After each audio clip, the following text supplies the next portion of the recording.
All right, let's talk about the forecast now, Ramisha. A couple of things. You guys are watching Hurricane Eric that made landfall in a portion of Mexico, I believe. Yes, southwestern Mexico blew up, rapid strengthening, became a monster of a hurricane, Cat 4 early this morning.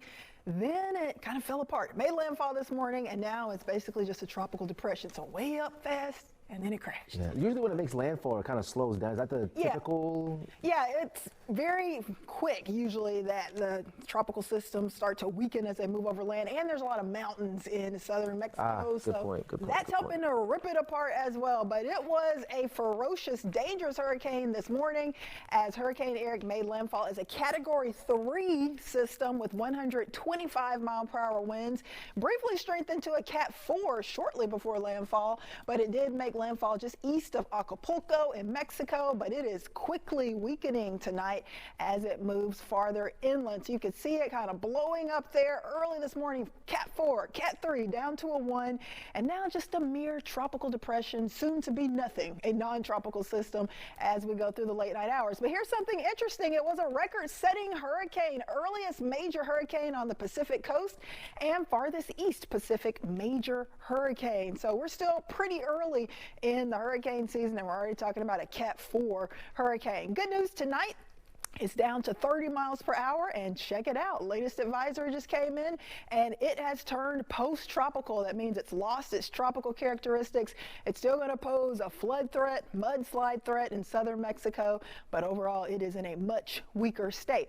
Now you may be wondering, will any of the remnants of Eric head our way, any of that tropical moisture? Well, tomorrow some of that moisture will try to make its way into Texas, but I think it's going to mainly be southern parts of the state, and for us, just basically some limited, isolated to spotty showers. So tonight you can see some of those downpours already starting to push into parts of South Texas, and tomorrow afternoon, Fox weather model showing an even better shot down around Laredo, Corpus Christi, Brownsville. But for Houston, just one or two pop-ups similar to what we had today. Not expecting anything widespread. I think by sunset, it will be gone.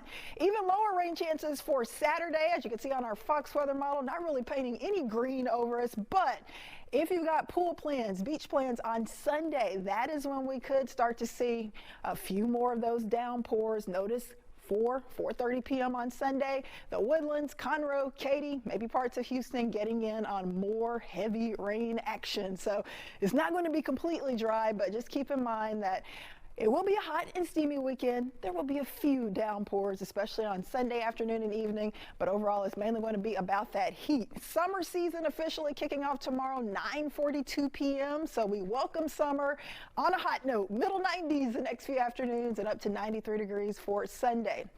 Keep in mind, it's not just the actual air temperature, but it's the feels like temps. The temp plus the humidity, and that humidity will make it feel like it's anywhere from 100 to 105 all the way through early next week. Notice, though, we do shave a few degrees off the temps as we go through the beginning to middle of next week, but less heat usually means more clouds and more rain, and that's exactly what we'll have.